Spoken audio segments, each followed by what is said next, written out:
Thank you, Esther.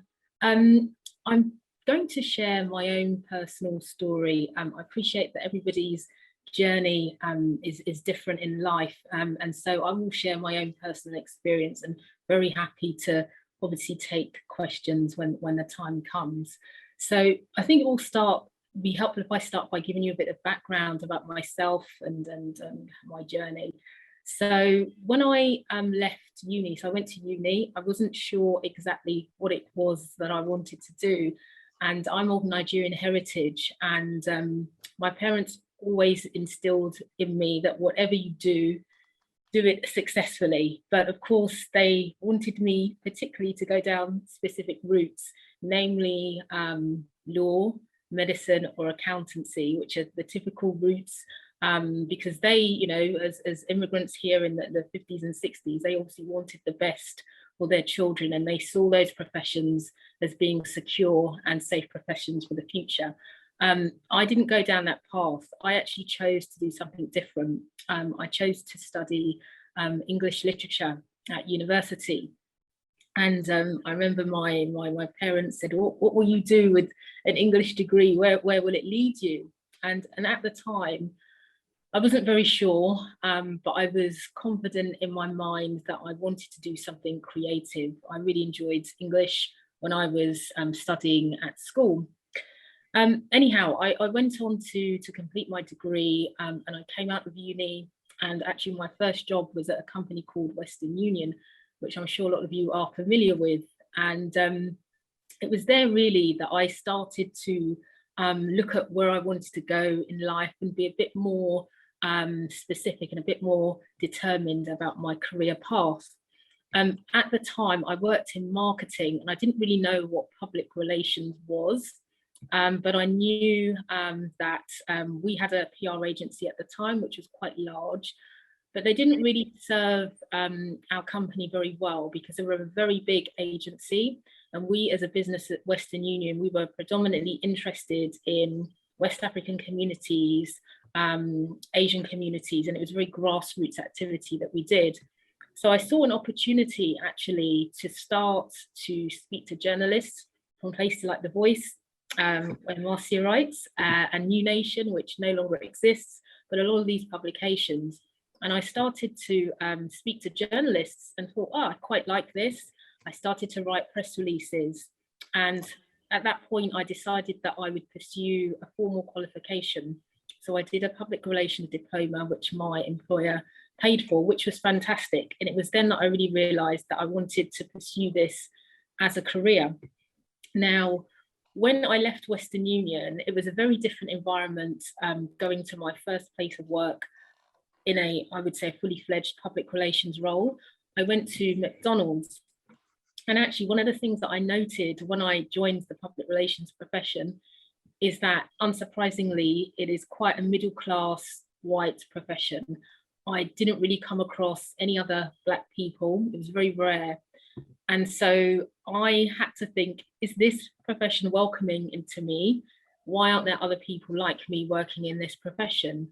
And I would say that it wasn't a barrier in the sense that it stopped me from pursuing this profession, but I did question why there weren't other people like me. And having spoken to other people in the profession, some people left because they didn't find it welcoming. Other people, worked in PR for a while and then pursued other career paths. But I would say that was probably the first experience I had where I felt, why are there not people like me in this profession? But I continued and I persevered. I worked at McDonald's for a number of years, and that was really, really interesting. And I would say that for me personally, to have such a big brand behind me was very important for me to progress further in this profession. It's very interesting because a lot of people come into the profession, or some people come in from backgrounds whereby they have been brought up used to networking with a certain type of people, and know how to interact with different types of people. That wasn't my background at all. My parents, although professionals, they were not from that background. And it was interesting to see that you really had to navigate and understand how and adapt to how different people reacted to you. And there were some instances where you would go, for example, to a networking occasion, you'd walk in and you would be the only Black person in the room. And initially, that made me quite nervous. But in the end, I started to use that as a superpower is too strong, but actually to say, there might be a room or occasion that I go into a place where there is nobody that looks like me, but I'm not going to use this as a way to kind of stop me from pursuing this career. But it was very, in terms of the people that you engaged with, there were not many people essentially like me, and that was difficult, but you kind of overcome those things. I worked at McDonald's for 4 years and really enjoyed it. And then I decided that I would actually start my own business. And the reason why I wanted to start my own business was because I was really interested in pursuing things that I enjoyed personally and wanted to have clients that kind of were in tune with my interests. And my interests were looking at the African Caribbean community, looking at businesses that were interested in tapping into our communities. And so I did that for a number of years. And I would say during that time, I really learned a lot about how to, I guess, be persistent, be consistent, and also actually at that time, if you didn't hustle and go out and network and meet people, then I wouldn't have survived as a business owner. And I did that for 6 years. And I think some of those traits that I learned whilst running my business are traits that I bring back and have brought back into the professional world of work when I became an employee again, kind of 6-7 years later, when I went to start to work for British Gas. It really taught me the power of networking, the importance of networking. They say that your network is your net worth, and that really is true. And I cannot impress upon you enough the importance of networking, whether that's running your own business or within a professional setting. Even now, I would say working at Centrica, networking has been critical to being able to develop my career, but also in terms of expanding one's horizons. I think when you're in a job, you can maybe have tunnel vision and think, this is my role, this is all I need to do, and that's it. And I think one of the things that I have learned over the years is actually to become interested in things that are not necessarily your day job, because that's where you can meet interesting people, where you actually have opportunities open up in terms of your career development. And a really good example of that is, so 2 years ago, we were developing our new purpose statement as a business. And our CEO and our leadership team were looking for volunteers from the staff base to actually run this as a project. And I volunteered myself and I became the project lead. And there was about 15 of us, 15 people from different parts of the business that I got the opportunity to work with. So people that I wouldn't meet on a day-to-day basis. And it was a really good opportunity to showcase different skills, different talents, to network, as I say, with people from across the business. And it really, for me, opened and expanded my horizons to other opportunities. So I think networking outside of what you do for your day job is so important.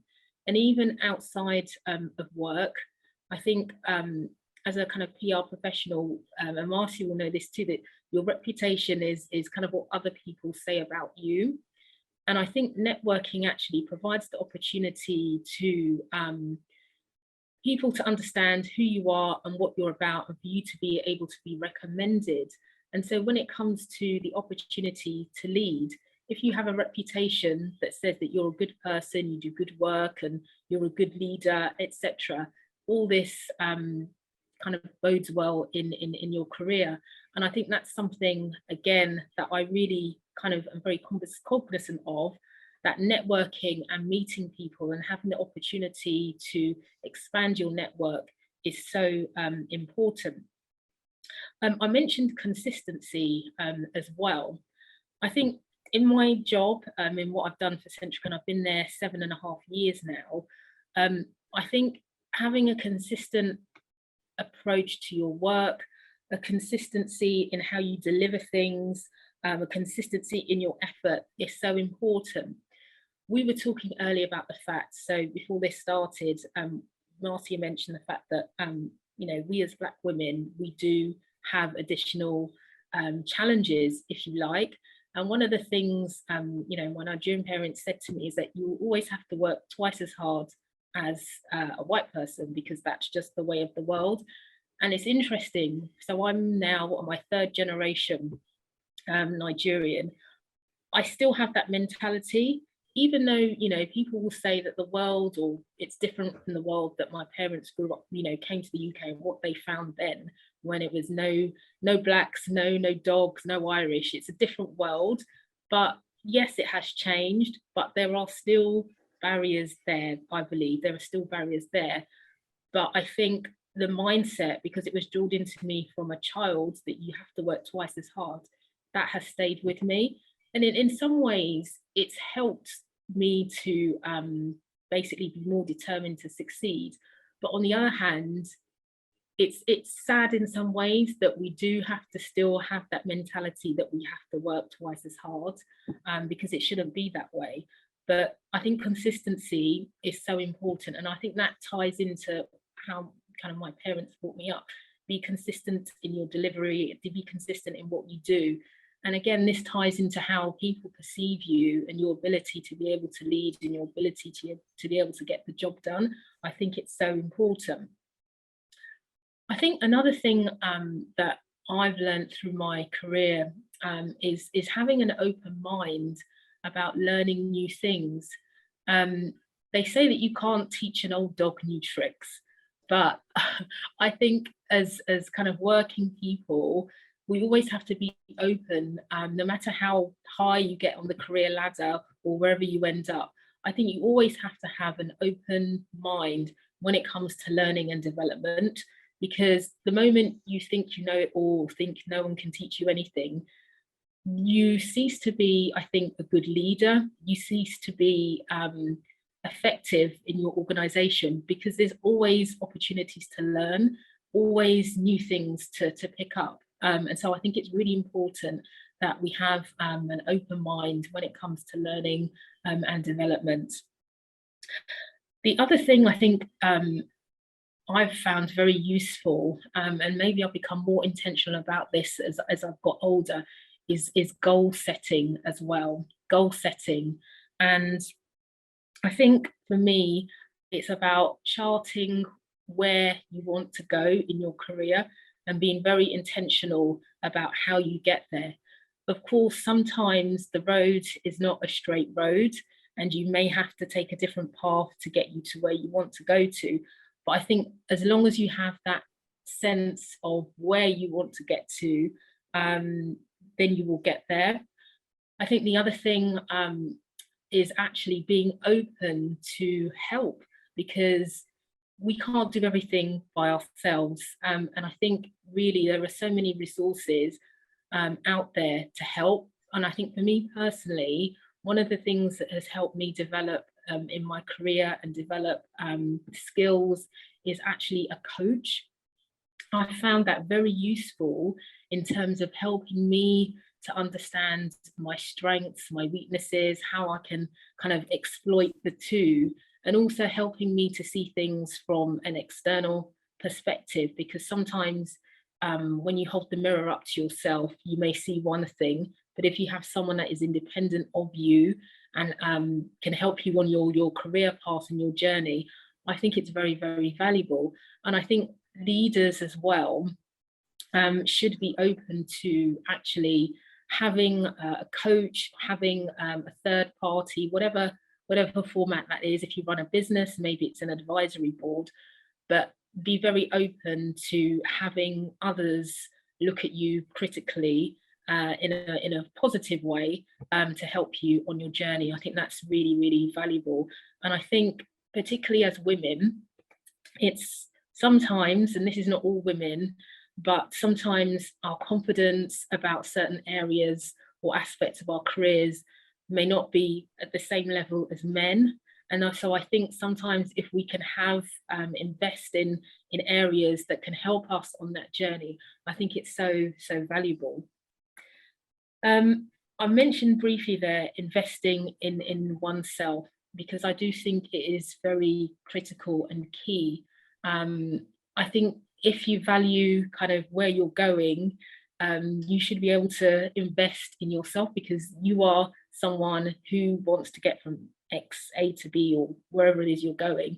You need to invest in yourself, whether that is a coach, whether that is some other aspects of how you want to develop. And again, if I'm being very honest, I wasn't as intentional in terms of investing in myself when I was younger. And I think it's only as I have got older and developed more that I can see, actually, you know, it's not money down the drain. You are investing in yourself, and it's so important. And again, from a female perspective, I think sometimes I don't know, but maybe we don't see the opportunity to invest in ourselves, or don't invest in ourselves, because we don't value, not that we don't value ourselves, but we should invest in ourselves. Essentially, we should, because I think it's a really important thing to do. And then just very quickly, I wanted to touch on challenges. I think that how you deal with challenges, it's all about mindset. But I think the leaders, wherever you are, whether you're a leader or not a leader, how you deal with challenges is so important. Because I think if you have a challenge and you see the negatives and you don't see the way out, then you're already defeated. I think it's really important to have a positive outlook, even in the most trickiest situations. And in the workplace, there are always challenges. I've faced a lot of challenges at work. And I think, there are some challenges where you have to pick your battles, particularly in a workplace where there's lots of politics, etc. You have to pick your battles and know which ones are worth fighting for. And particularly being a Black woman, you, again, sadly, you almost have to think about how other people will think about you as well as what you're thinking about. You have to, it's like a chess game. Yes, it's like a chess game where you have to navigate where you're going. But that is the situation. But I think a positive mindset is always really helpful, and understanding that sometimes things are not easy, but there's always a solution. And maybe, again, you call on others for guidance to help you get there. But there's always a way to overcome challenges. It may take time, it may be difficult, there are barriers, but we will always overcome. And then just finally, again, just something that we were talking about just earlier, and this is the notion of resilience. And this is something that I find fascinating, because I think as women, and as Black women in particular, it's almost like we're expected to be resilient, that we can deal with anything because that's how we're built. But what I would say to that is that we're also vulnerable people as well. And I think sometimes Black women can be perceived as being tough and being able to handle all sorts of things. And we have to also remember our mental health, as well as other aspects as well. And so I think sometimes there's a lot of burden placed on what we can cope with and what we can deal with as Black women, whether that's in the workplace or elsewhere. And I think it can be quite damaging, because if we are perceived to be just as hard as nails, that means people will think they can do anything to us and it's fine, and it's not. And so whilst it's good to have some resilience, we as Black women, we're also human beings. We have feelings, we cry, all the rest of it too. And so I think maybe there's a wider societal view of Black women and our resilience, but I think it's important to acknowledge that we have feelings and that we're not hard as nails and that we can't withstand everything. That's me. I hope that short canter through some of my experiences has been really helpful. I'm very happy to take questions later on. Thank you.